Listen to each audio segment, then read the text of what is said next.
Assalamualaikum Ustaz. Waalaikumsalam warahmatullahi wabarakatuh. Apakah batal wudunya jika secara tidak sengaja seorang suami bersentuhan dengan istrinya?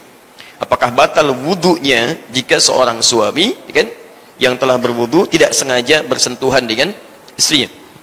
Baik teman-teman sekalian, dalam persoalan ini kita akan bagi pada dua bagian.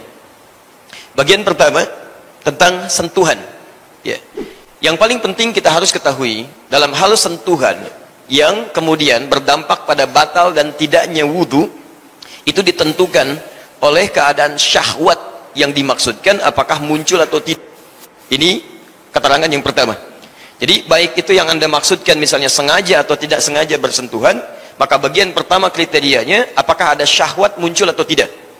Ya, jadi kalaupun misalnya mohon maaf Anda tidak sengaja bersentuhan, tapi saat bersentuhan tiba-tiba muncul syahwat di situ, ya, kemudian ya menggerakkan keadaan diri Anda, ya bahkan misalnya sampai keluar sesuatu, ya, dari hal yang telah diketahui, maka di situ jelas membatalkan keadaan wudunya.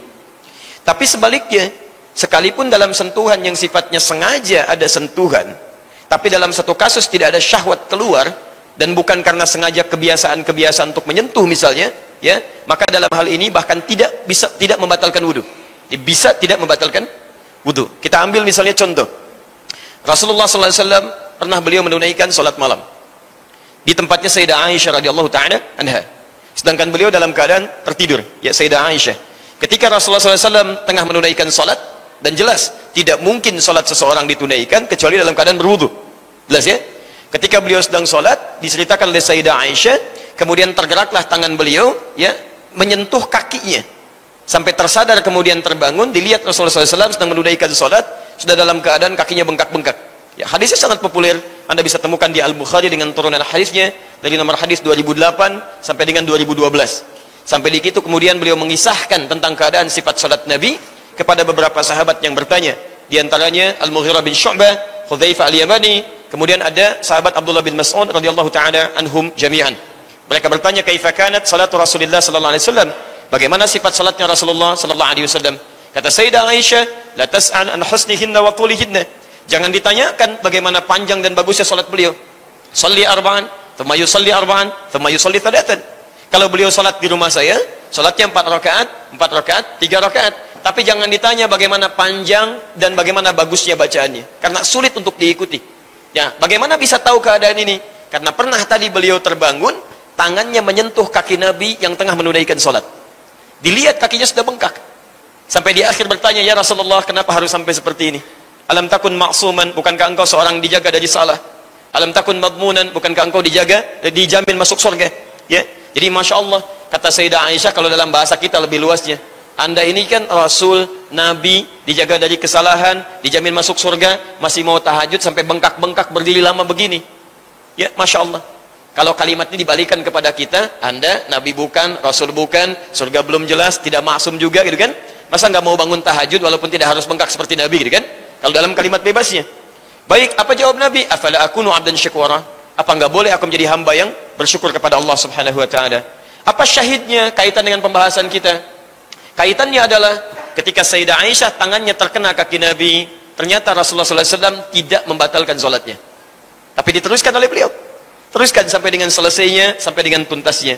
Baik, maka para ulama hadis di sini memberikan pandangan, termasuk ulama fiqih, dalam keadaan-keadaan tertentu, sentuhan bahkan yang terjadi, gitu kan? Sentuhan bahkan yang terjadi, dan nanti akan Anda lihat juga, Nabi dalam keadaan puasa Ramadan pernah mencium istrinya. Ya, dalam kebiasaan rutin beliau ketika akan berangkat beraktivitas, apakah membatalkan puasa? Tidak.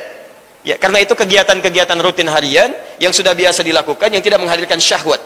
Jelas di sini? Nah, jadi sekalipun ada sentuhan misalnya, tapi dalam sentuhan ini tidak melahirkan syahwat, tidak berniat pada keadaan yang khusus terjadi antara suami istri, maka itu dipandang tidak membatalkan wudunya.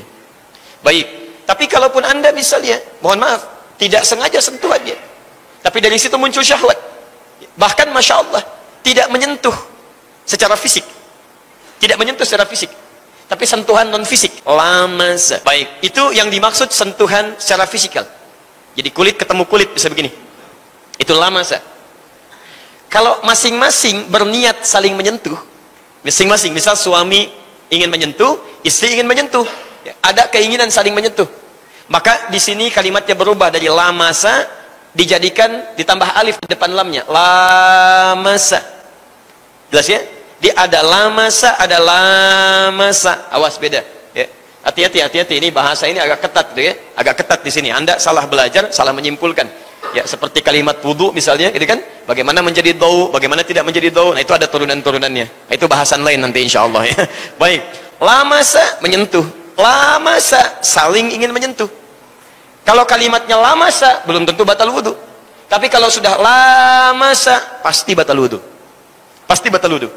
Karena itu ketika Allah turunkan hukum seseorang, suami istri yang saling menyentuh di sini, ya, kemudian turun ayatnya di sini, kalimatnya jelas, wudunya batal, harus dia berwudu kembali, kalau tidak menemukan langsung dia bertayamum. Lihat kalimatnya, aula mastumun nisa, falam tajidu ma, sebelumnya aula mastumun nisa, atau Anda sengaja saling bersentuhan dengan pasangannya. Kalimatnya tidak menggunakan lamasa tapi lamasa.